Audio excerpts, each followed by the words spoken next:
11. In his own words, the man accused of killing 6 people on one night in February gives a minute-by-minute rundown of what he says happened. 24-Hour News 8's Barton Dieters walks us through the chilling account and has new dash cam footage as well for us. Barton?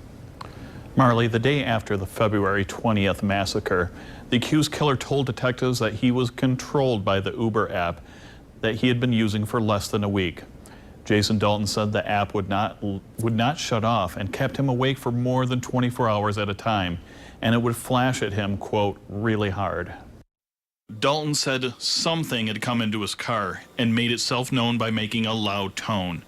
He said it felt like his vehicle was just talking to him, and he felt like he was on fire. Dalton said he felt compelled to accelerate his car, which led him taking one passenger on a bizarre and reckless drive through traffic where Dalton crashed, but left this man alive. I was just in the car with him. He was my Uber driver, and when he was weaving in and out of lanes, he sideswiped the car on West Main Hill. He was driving to the median. He was driving like 75 miles an hour down West Main. I got his license plate number when I jumped out of the car. Dalton said he had his dog in his car when he pulled up to the Meadows townhouses around 5:42 p.m. He said the app had told him to pick up somebody named McKinney, and when he saw a black woman, he asked her if she was the person he was looking for. When the woman said no, Dalton said he shot out the window at the woman and emptied the magazine of his Glock 9mm. His gun jammed. He cleared the jam and continued firing. Dalton said he had no reason why he shot her other than being annoyed when she asked him what he was doing. He said he knew he hit her because she was moaning. 24-Hour News 8 obtained audio of the 911 call where a caller can be heard helping the victim. Please don't move. No. Please don't move. They coming, okay? Please don't move. We got the kids. Please don't move. Just stay there. But 25-year-old Tiana Carruthers survived the shooting and continues to recover from the multiple gunshot wounds she sustained. Around 10 p.m., Dalton said he drove to the Sealy Auto dealership where he saw 2 men looking at vehicles.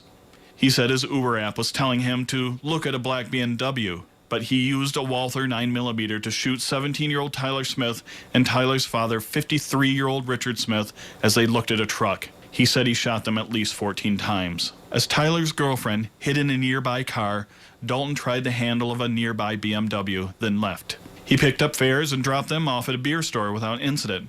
But around 10:30, Dalton drove to the Cracker Barrel, where he walked up to 62-year-old Mary Lou Nye as she sat in a vehicle in the parking lot. He asked her if she could spare $1 to, quote, make America great again. When she said no, he shot her. Dalton said he would have left, but then he heard people screaming. He said the app was again telling him to shoot, and he said he remembered shooting a small person in the head, a young girl.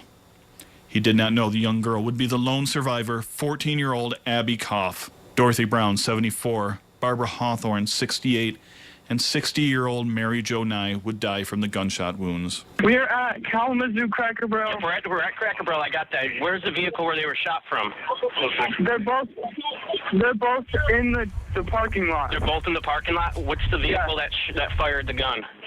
It's a blue HHR, dark blue, and it drove off right as we pulled up. In police dash cam video obtained by 24-Hour News 8, officers on the scene worked to understand what happened and to help the victims. So Ford confirmed dead. One on the way to the hospital, right? There's 4 in the car, 1 van. He left the Cracker Barrel and drove to his home to get more ammo. Minutes before his post-midnight arrest, Dalton would pick up one last fare, a group of men. Dalton said the phone would ding into him twice, 1 ding indicating yes and 2 meaning no. When one of the men asked, "Are you going to shoot me?" his phone beeped twice, which Dalton believed indicated no. So these men survived their encounter with the killer. In a statement dictated to police, Dalton said he knows people will look at him like a monster. Jason asked for forgiveness for what he called the day. He allegedly said, quote, no words I could ever say can bring closure to the families of the victims. Wow, Barton, this is just so chilling. And really, when you read through this entire report, it is clear that Dalton is saying he had every intention to kill people that night, never to leave survivors. Yeah, he thought that some of the people who survived, he thought he had killed them, and there was no respect for life here, according to what we read in this confession of his. Unreal to read. Barton, thank you for that report. And if you want to read this entire police report, we do have it posted for you on woodtv.com.